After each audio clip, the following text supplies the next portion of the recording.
Hello ladies and gentlemen, Scared204 here bringing you guys another Minecraft World War II Path to Build tutorial.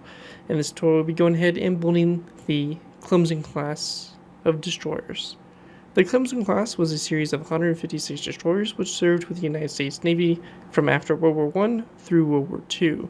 The Clemson-Class ships were commissioned by the United States Navy from 1919 to 1922, built by Newport News Shipbuilding and Dry Dock Company, Newark Shipbuilding Corporation, William Cramp & Sons, Bethlehem Steel Corporation, Mare Island Naval Shipyard, Norfolk Naval Shipyard, and Bath Iron Works, some quite rapidly. The Clemson-Class was a minor redesign of the Wicks-class for greater fuel capacity and was the last pre-World War II class of flush-deck destroyers to be built for the United States, until the Fletcher-class destroyers. The Clemsons were the most numerous class of destroyers commissioned in the United States Navy and were known as the flush deckers or four stackers or even the four pipers.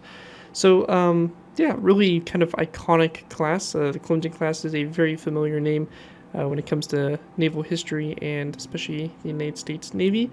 Overall, really interesting class of ships, and the configuration we have here in front of us is basically 1941. It's basically designed to be a ship that would be present at Pearl Harbor. But basically that 1941 configuration. So it's still got a pre-war type vibe to it and isn't quite as modernized as some of the Clemsons were later on in World War II. But yeah, really interesting looking ship here, and we'll kind of dive into it. It's been a while since we've done an American destroyer, but I thought this would be a really good destroyer for you guys to be able to build because it was a very numerous and very abundant destroyer that was present during the war. But yeah, it's got some pretty good armaments on it. If I remember correctly, it is equipped with 5-inch guns, most likely. I'm trying to remember the exact one. Actually, no, 4-inch guns. So it's got 4 4-inch guns and 1 3-inch gun. It's also got 12 21-inch torpedo tubes, so it's basically got 3 tubes in basically 4 mounts, so pretty cool there. 4 smokestacks, which is the kind of iconic name the 4 stackers or 4 pipers comes from. But yeah, really decent looking little destroyer. Obviously not as grand or anything like that as Fletcher. In real life, I think the ship is kind of ugly, but that's a story for another day. Compared to the Fletcher, which is way better, but personal bias there. But yeah, really cool looking ship, and let's go and dive into this tutorial for it. Alright guys, moving into our first layer, we'll be going ahead and start with layer 1. For layer 1 to go ahead and get started with here, we're going to be placing down a red concrete block. Now this red concrete block here, we want to be level with our water. So you can imagine here the blue concrete here representing our water level.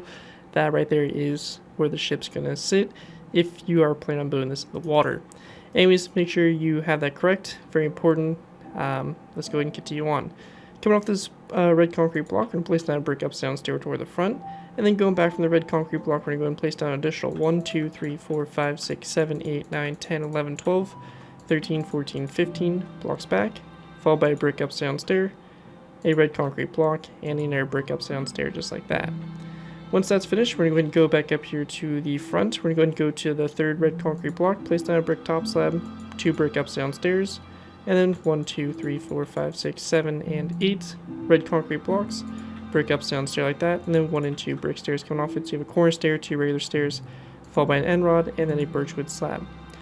We're going to go over to the other side and repeat the same thing. So a brick top slab, 2 brick stairs, 1, 2, 3, 4, 5, 6, 7, 8 red concrete blocks, a brick upside down stair like so, stair coming off it, corner stair, regular stair, and they're going to place down a second upside down stair, followed by an end rod, and then a birchwood slab like that to go and finish it off. And once that's done right there, that is going to complete everything for layer 1. Here's what it looks like from up above.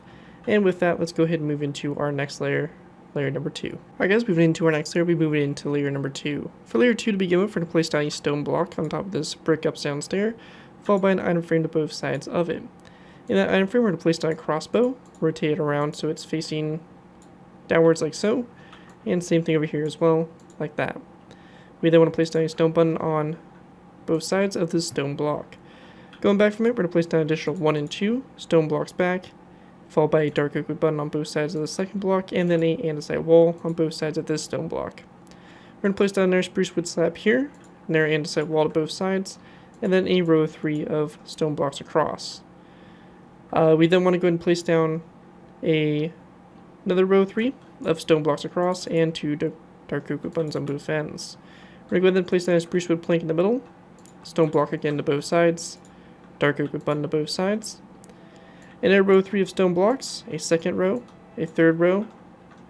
We're going to go ahead and place down 2 spruce wood planks here in the middle and 2 stone blocks to both ends. Another row 3 of stone blocks, another spruce wood plank in the middle here and another stone block to both ends. When we get to this point here, again, 2 spruce wood planks here in the middle and 2 stone blocks to both ends. And on these 2 blocks here, we're going to place down 2 dark oak buttons. We're going to go ahead and place down 1, 2, and 3 spruce wood planks back, and 1 and 2 stone blocks along those first 2 blocks, and then dark oak buttons here along the sides like that, and then an inside wall to both sides of the spruce wood plank. We're going to go ahead and place down a stone block here, and a side wall to both sides, and another stone block after it, just like this. And once we have that done there, that is going to wrap up what we have here for layer number 2. And with that, we'll go and move into our next layer, layer number 3. Alright guys, moving into our next layer, we moved into layer number 3. For layer 3, to go ahead and get started with here, we're going to be going ahead and placing down a end rod here in the front. After that, we want to go ahead and then place down an anvil on top of the stone block, and then coming off that anvil, we're going to place down an end rod toward the front like that for the main gun up on the front here. We're going to then place down a redstone repeater with the notches separated like so, and then a stone block here on top of this stone block. To both sides of the stone block, we're going to place down a skeleton skull. And we want to go ahead and then place down another stone block in the middle, followed by a stone stair to both sides, like so. And also we want to place down a dark oak sign coming off the face here of the stair, like that. We then want to place down an end rod here in the center, and then to both sides of the end rod, we're going to place down levers and have them facing toward the stone stairs. We're going to then place down 1 and 2 andesite walls here in the center, and then coming off both sides of the andesite wall right here, we're going to place down a dark oak fence gate to both sides, and we want the fence gate opened up toward the outsides. On the side and top of the fence gate, we're going to place down item frames, so like this on both sides, and in those item frames, we're going to place down white beds. And we're going to rotate them around so that they are facing sideways on the item frames to the sides, and then we're going to have them facing this way on the item frames on top. After that, we want to go ahead and then place down a row of 2 of stone blocks, so 1, 2, 1, 2, and then we want to place down a stone top slab just a stone full block here in the center. And on both sides here of these 2 stone full blocks, we're going to go ahead and place down 2 dark oak buttons, so 1, 2 on both sides. We're going to then place down 2 andesite walls here in the center. This is where stuff starts to get a little different, so do pay close attention as we get into this section here, especially since we do have a little bit of difference in both sides. To begin with, on the left side here, we're going to place down a stone slab with a dark oak sign next to it. We then want to follow that up by placing down a stone brick stair, a smooth stone slab after it, a stone brick stair, and a smooth stone slab after that. We're going to go to both sides of this stone brick stair, we're going to place down item frames, and then white beds in the item frames, rotate on its side, and then the one on the top here, like that. On the opposite side, we're going to be going ahead and placing down 2 smooth quartz top slabs like that, and a dark oak sign here on the first one. After that, we're going to go ahead and then place down a stone brick stair, which is going to be facing this direction. After the stone brick stair, a stone slab, stone brick stair, and then a stone slab. On both sides of this smooth stone slab here, we're going to place down item frames. We're going to place down a white bed on top here, rotate it like that, and then a white bed here on the side, rotate around like so. We then want to place down a row of 2 smooth quartz slabs there, and 2 stone buttons there on top. We're going to then place down an andesite wall here, a stone block, and then we're going to place down a anvil, and then a end rod coming off the anvil like so. After that, we're going to go ahead and just take our spruce wood pressure plates. We're going to place down 1 and 2 over here, and spruce wood pressure plate over there on the right side as well, just like that to finish that off. And anyways, once that's all done there, that is it for layer number 3. Here's what it looks like from up above. And with that, we're going to move into our final layers. Layers 4, 5, 6, 7, and 8. We're going to basically put all the top of the conning towers, smokestacks, and basically anything that's left to do. So that was going to move into our final layers, layers 4 through 8. I guess moved into layers 4 through 8. For these layers to go ahead and get started with here, we're going to go to this section. We're going to place down an andesite wall on top of this block, followed by a stone slab around the sides there like so. We then want to go ahead and place down a skeleton skull on top of this one right here at an angle like this, and same thing over here, about a 45-degree angle, so you have something that looks like this here for the bridge. We're going to go ahead and place down item frames here in these gaps here, and we also want to go ahead and place down a dark oak sign on the sides here of these slabs where we can. So that side there, that side on the front, and this side over here as well. After that's done, we're going to then place down an end rod on top of this one, and then a skeleton skull on the sides here of these two slabs. On top of the bridge, we're going to place down white carpets on top of the slabs, and then we want to go ahead and then place down a iron trapdoor on top of the center wall like that. We're going to place down an item frame come off that iron trapdoor, and a snowball on the item frame like that for a spotlight on top.